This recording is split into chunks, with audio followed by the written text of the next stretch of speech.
All right, guys, fight night, not at the Apex. That was nice, huh? Yeah. Fans, I like it.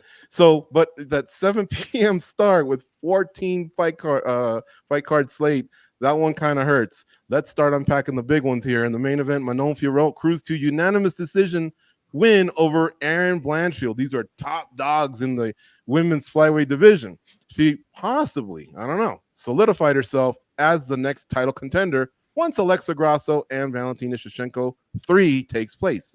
Or did she, guys? Yay or nay? Goes. What did you think of the matchup and the fight and what came out of it? I thought absolutely a yay. She definitely deserves it. It's just time maybe isn't on her side right now, but we'll get to that in a second. The performance itself, like George, that card, I was so happy that it was in front of fans and everything, but the night kind of dragged on. And that fight, once she knew she could stop Erin Blanchfield's takedown, Erin Blanchfield had a little bit of a plan B. I do respect that at one point she did try and strike and go at her a little bit, but it just wasn't going her way. And I think Mano, once she figured that out, she just maybe played it a little safe at the end, but it was a dominating performance. But it wasn't. It kind of had a little bit of that feeling of the Muhammad Mokaev fight, right? And that's something that sort of cost him in a bit. That's what we've been talking about, right? With Steve Erceg. This had a little bit of that feeling, but not as much. So now you look going forward, what's going to happen with her? Well, really, it just comes down to time. The two gals booked over here in Las Vegas, coaching tough.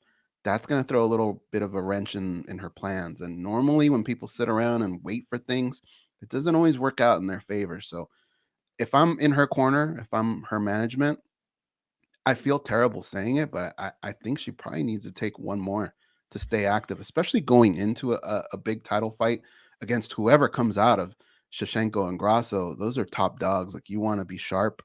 And I'm not so sure sharp is the best way to describe this past performance. I think she could have been a little better. So I think maybe one more fight would do her some help, but it sucks that she has to take it. 50-45 though is kind of impressive. Yeah, Is it just the lack of a finish, maybe like maybe. that we're all looking for out of a 5-round main event? Yeah, because it seemed like she had her number early on. She figured out the riddle, but she just wasn't able to put it away. And I think that's something that the UFC has kind of shown that that's what they're looking for. That's what they want at the end. So if you give it some time, I don't know. I mean, the two ladies that are waiting, they're tough and they're getting better. So if I'm her, we've already seen Rose Namajunas. I don't know that that's something that I'd want to see again so quickly, but maybe like a Macy Barber or someone like that. Hmm. All right. Nolan, you were there. Yay or nay? Did she possibly solidify herself as the next contender? Remember, folks, it's 1-0-1 in that trilogy that's going to happen here with Shevchenko and Grasso. If Shevchenko ticks that box and it's 1-1-1, you could have what's called a tetralogy or something like that. Nolan? Yeah, I mean, yay, she deserves it.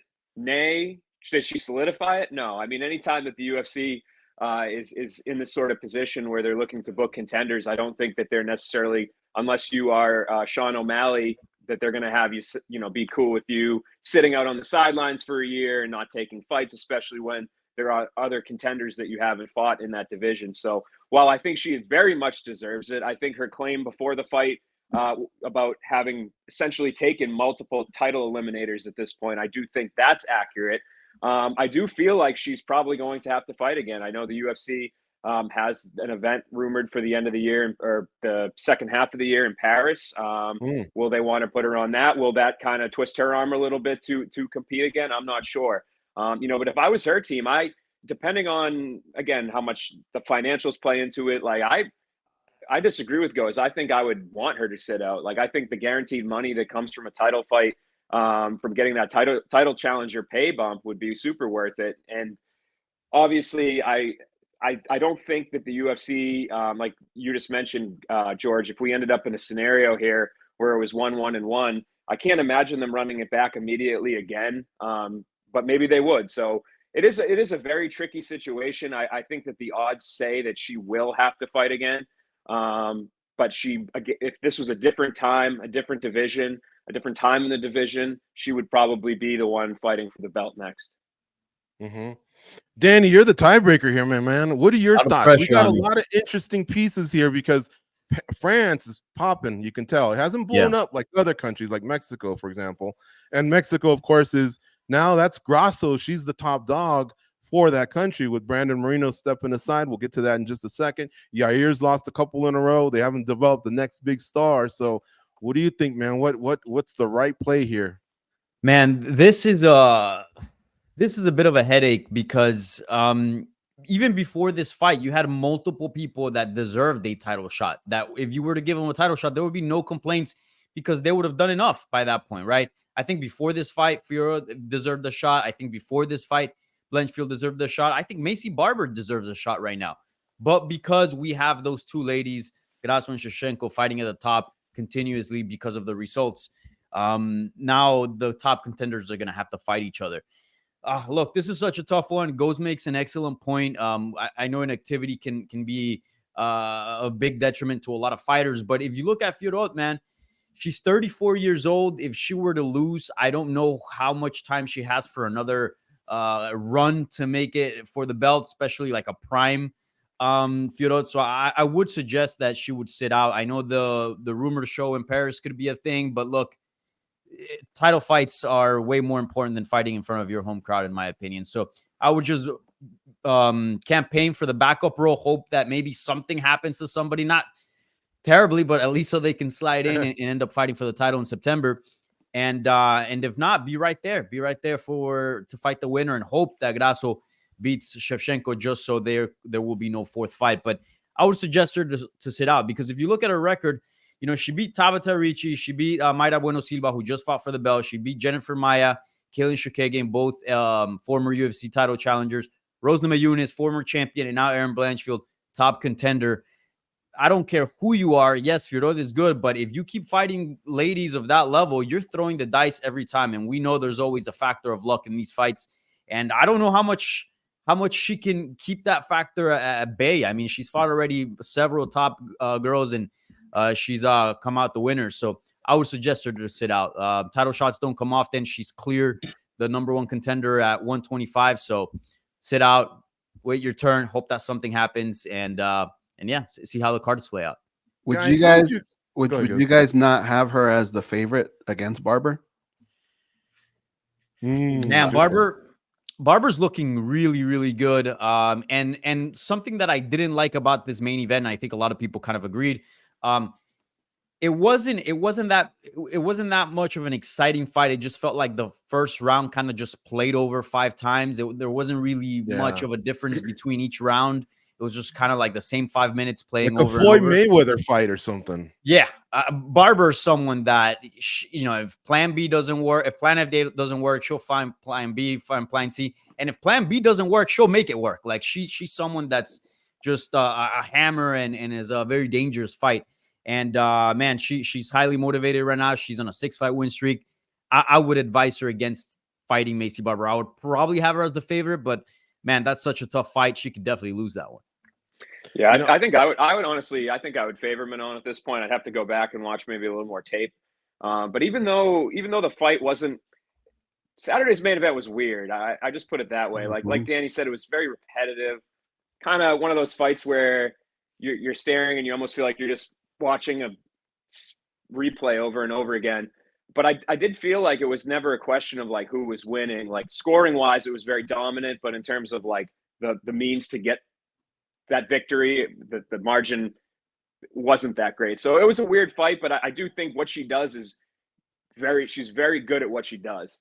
And it's almost frustrating and moving, to watch. It's very frustrating for the opponents. It's frustrating for the fans at times, as we heard online and some of the boos in that arena.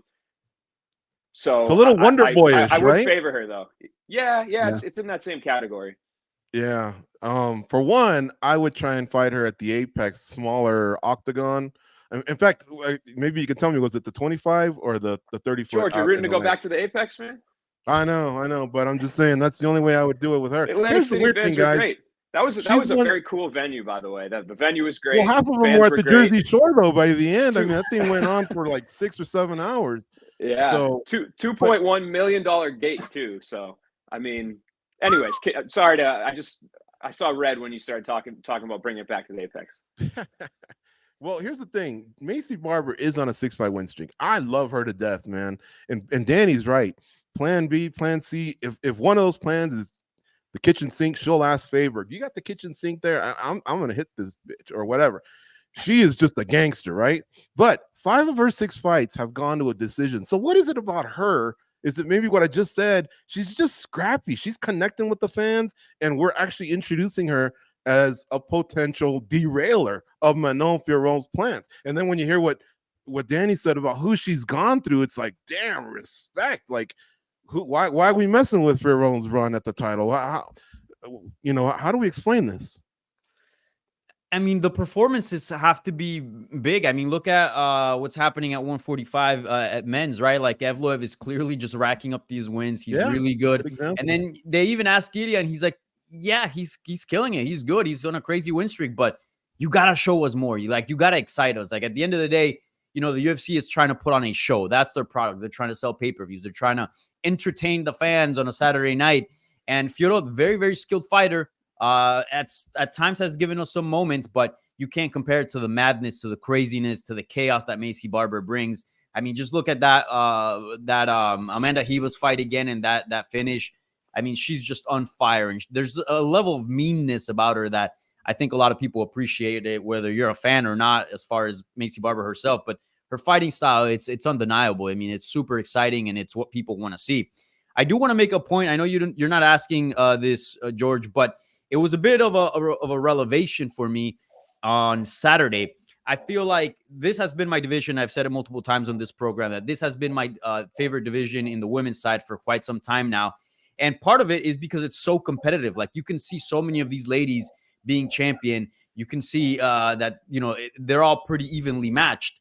But after Saturday, I would say my perspective changed quite vastly. And I feel like Alexa Grasso is kind of like, of course she's the champion, but in terms of scale, I do feel like she's like a pretty clear leader as far as being the number one. I feel like she's better than Shevchenko. She's proven that in both fights, even though one of them was a draw. And hold on, draw. She proved she was better in that time. Hear me out. For the longest time, I felt like the one was Erin Blanchfield, right? Like that one was going to be a tough one. But after watching her against Fiorot, and after watching what Fiorot did striking wise, I'm sorry, but I feel like we might have a champion here for quite some time. Man, for one, I just think Valentina was better in fight number 2 than Alexa. But yeah, so I guess I would just start by disagreeing there. I do agree that what Fiorot did looked like something both Alexa and Shevchenko can do, because they're athletic, especially Shevchenko. She can replicate a little bit of that. Alexa, I don't know. I've seen her get taken down, but more of that it comes from, I guess, when she was just starting off as a strawweight. To be fair, she's done very, very, very well as a flyweight. How about this? Obiara Smith. And we welcome these comments and questions in the chat. So bring them. If they're good, I'll put them on. If you're going to tell us, your mother sucks or what, it's not going to get on. So you can have fun, with yourself or whatever, but be serious. This is a serious show, and we put a lot into it. So you guys can be a part of it. Obiara Smith says, Erin overrated. He kept it simple. Nolan, what do you think, man? Is he going overboard here on one fight? No, I mean, I think she's still super young. She hasn't really had a lot of these lessons yet. I think anybody that watched tape on her knew that her striking defense and sometimes the offense was, there were holes that were shown, leading up to this fight. I think there's obviously going to have to be, going back to the drawing board, being able to learn from pretty clear areas that she needs to improve in. I wouldn't be writing her off yet. It's one loss, and she had kind of a close, controversial loss on the come up, and she continued to improve. So no, I mean it's one loss, and she's young and has so much time left. So I wouldn't be saying that that's it for her. Mm-hmm.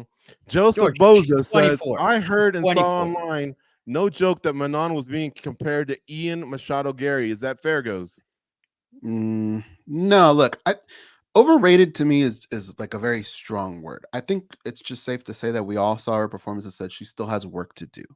But I think she deserved all the praise that she got for what she was able to accomplish to that All right. moment. Harris in the chat says, who is your top 5 GOATs? Harris, did you hear me say, welcome to Spinning Back Clique, where each week here at MMA Junkie, we take a spin through the GOATs of MMA. These are the 5 biggest stories, pal. Come on, get with it a little bit. Guys, any final thoughts on this main event before we move on to the co-main? I just think, look, with everything that we just said, right? If Macy Barber were to take another fight and look impressive, maybe even get a stoppage, Yes. I think we would all be on SBC talking about, well, Manon Fiorot was the girl, but did you see what Macy Barber did? And that's the only reason why I feel like Manon needs to maybe nip that in the bud and get ahead of it. Just because I feel like she would still be favored over all these girls. So I think either way, she has to fight her at some point, right? Because if she wins, Barber would probably be a contender. There's always that feeling from veterans. Maybe I can get someone before they get better. Like Danny pointed out, there's like a 9-year gap here, and Barber keeps getting better and scrappier. So who knows? That might be the play if they're going to Paris, France later on. Who knows? And Macy has one advantage, and she speaks the language, right? So she can put an awesome promo out there to get on her side. Whereas with Manon, it's, what are your 2 translators over here? I don't know why that happened. What do they have to say? Like, that's an advantage for her, Poor Derek, man. He's actually a great translator. I didn't know he knew French, but yeah, they misused him. Bisping would talk to her. He would tell her what Bisping's saying. She would answer in French. And then some guy popped out of nowhere. It looked like someone that's what do you call it when like a photo bomber, I guess, a video bomber, an interview bomber. He's all of a sudden starts stepping in. I guess he was her coach or something, and seemed to do a pretty good job. But that was a little bit of little awkward. So they had going on the road rust, the production team, since they're not at their cozy apex. Let's talk about the co-main event. Joaquin Buckley dispatched of Vicente Luque in the co-main event, and in the process, he made use of his post-fight mic time, but not to the best of his ability. What kind of a splash did this young fella make in your eyes? We go back to the 305, Danny Segura. Huge. I feel like for a while now, I've kind of had a picture in my mind of like what the ceiling is for Joaquin Buckley, right? Like we've seen him have good performances. We saw him with that crazy knockout, but we've also seen his limitations. But that was at 185 pounds. Since his move down to the welterweight division, he's on a 3-fight win streak, and that being this finish over Vicente Luque, who not so long ago was a top 5 contender and has been in the top 10 in the UFC's welterweight division forever. So I don't know what the ceiling is now, but I definitely do think we gotta remove it and kind of look up and analyze again to see how far this guy can go, because I do feel like at 170 he can go way farther than he can at 185. The athleticism, the power, the strength is still all there. Now he's fighting smaller guys that can't wrestle him and control him as easily, and he's a threat, man. I'm curious to see how far he goes, and there's so many good matchups for him at 170. I do think, and I agree with you, he could have used the post-fight interview. He just beat Vicente Luque in a co-main event. Like he could have used that mic time to call somebody out, to get a sexy fight, to kind of prop himself out, even not call anybody out, but put the welterweight division on notice. I'm back. I'm gonna knock everyone out, whatever it is. And he didn't do that. But still, at the end of the day, what matters, what's the most important part is the results, and he got that. So curious to see where he goes next. I thought it was a great performance, and I think at 170 he could be a contender. We'll see.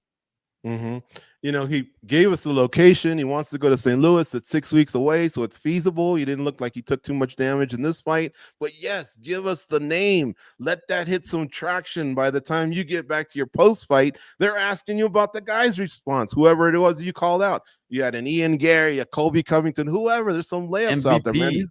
These guys will respond to you. Yeah, MVP. Nolan, man, what was the feeling like for Joaquin Buckley? Did he make the splash by taking out a top 10 guy that where we should be, all of a sudden putting him against some of these names we just discussed? Yeah, absolute statement. You look at the guys that they were trying to match Vicente Luque up with before this fight. We're talking Ian Machado Gary. We're talking Kevin Holland. We're talking Sean Brady, those sort of bigger names. And so for Joaquin Buckley to go out there and just do what he did and finish Vicente Luque and somewhat make it look easy, that to me is massive feather in his cap. And with this St. Louis event rolling around, I know him and I had a little discussion backstage there at the press conference about how he's not going to fight on that card unless they undo the Derek Lewis versus Rodrigo Nascimento main event.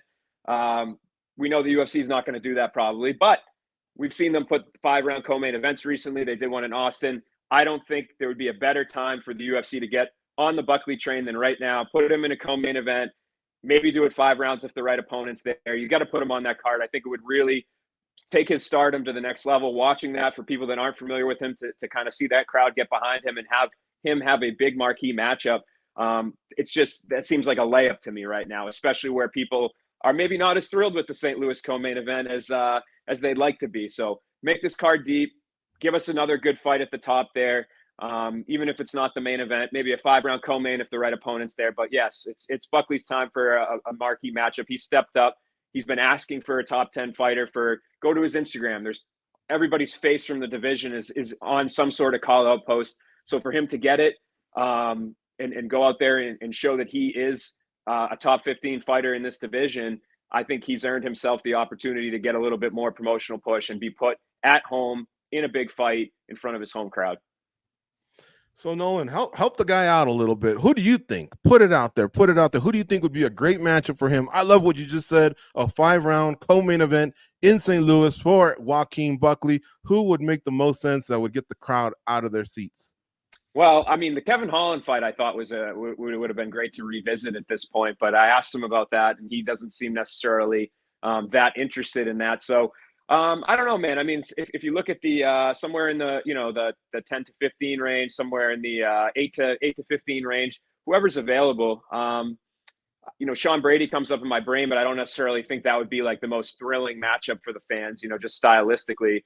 So maybe if he keeps going out there and throws out, Kevin, if he can U-turn and maybe go lean back into the Kevin Holland rivalry, I'd love to see that one.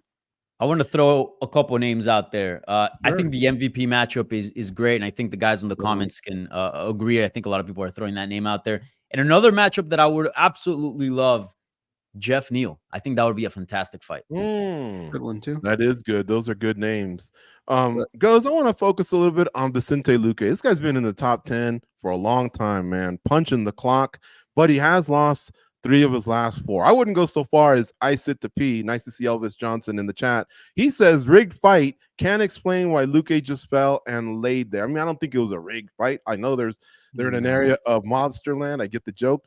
But what do you think is going on with Vicente Luque? That did not look like the scrappy dog that we've been covering for the last 10 years.